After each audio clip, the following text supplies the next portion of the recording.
When I read it, what I also loved about it was I felt I'd never actually seen anything like it before. So it has those similarities, but also it does take you into this world. It is gritty, it is real, but it has so much heart as well. So on the one hand, it's a very complex heist, which is fascinating to get involved with, but you also follow these characters and their families, and you see the kind of hardships that they go through and how living this kind of life plays on them, and also how human they really are. At the end of the day, they're still trying to have families, they're still trying to live this, to live a regular life in some ways. And it's so efficiently told, that part of the story, that it has a surprising amount of heart and emotion. And then a whole thing going through where you realize the world that you thought you were in is not necessarily the world that you are in. Twists and turns in a way that I've never seen a script like that, with so many surprises. Big Nick is a very, very powerful, driven alpha male in a world of alpha males. His regulators, he handpicked each one of them on the basis of their wildness, their brutality, and their smarts. But he lives in this world where you have to be willing to go to any length to get ahead, and that is the dangers inherent, that is the amount of hours you work, that is just that complete obsessiveness with the job at hand. And of course, you do that, and it's a kind of process of osmosis. Things rub off on you, and he's not living the best life.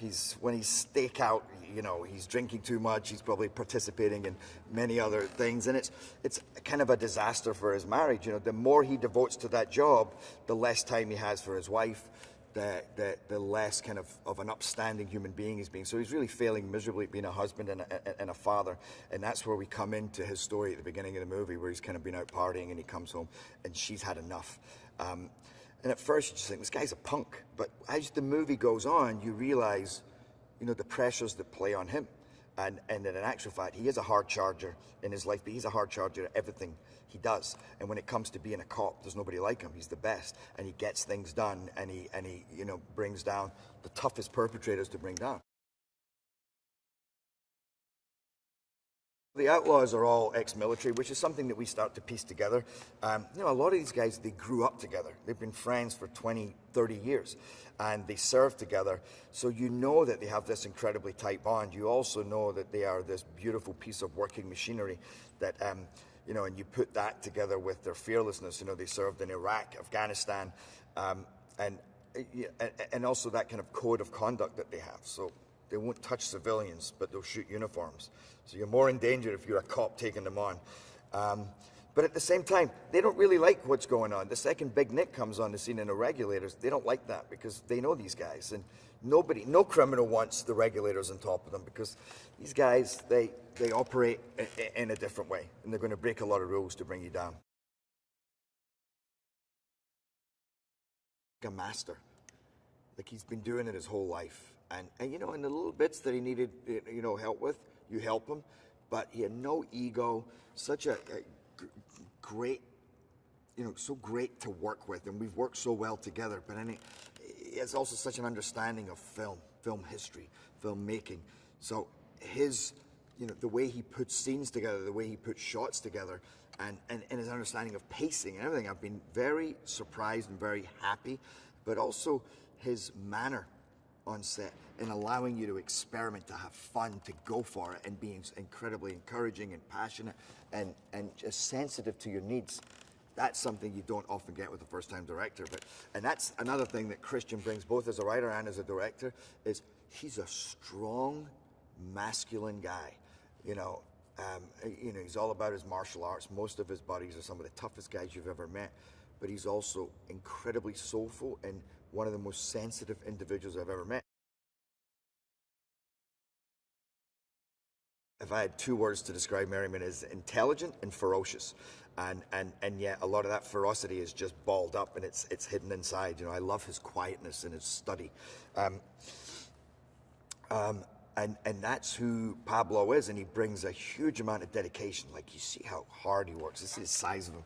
It's hard to be big when you're like 6'4".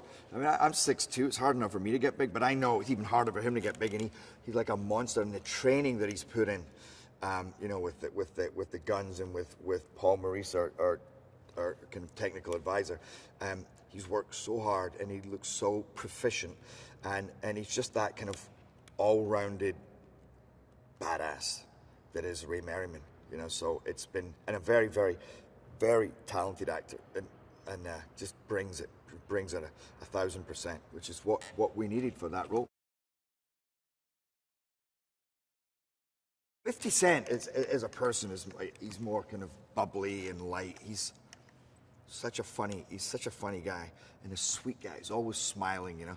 With Ensign, he takes the weight that he has and the gravitas, and he lets that shine, just pulls it all in and focuses. And when he speaks, it's crazy. Like in the read-through, barely raised his voice, but you didn't listen to anybody in the room more than you listened to him. And when he said something, it meant something, and that's who he is. He's just powerful, quiet, considered. So if he says he's going to back you up, he means it. And if he says he's not happy with you, he just has to say, not happy with you. And you go, okay, I get it. O'Shea, to me, is the find of this movie. I got to tell you, that kid is amazing. His mind is just extraordinary. Twisting and turning and twisting and turning. We think we're heading for a showdown. It's not what's happening. It's something completely different. We think they've got away, and suddenly, no, we're on them. And it's on. And we're behind them. We're stuck in traffic. They're pinned down. They can't get out. It's a shitty decision to have to make because we're in the middle of traffic.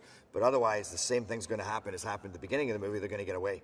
And so we basically have to go and try and take them out. But earlier on that day, we were all aware that this was war. We were going to war. You know, we're all sitting up, and it's that two tribes go to war, and that moment has arrived. Again, like I say, in the worst possible way, because you have to see this to see there's hundreds of cars. We're in the middle of a traffic jam, and this is a route that has lorries, vans, trucks. It's just the worst place to be carrying this out. But and then it unfolds into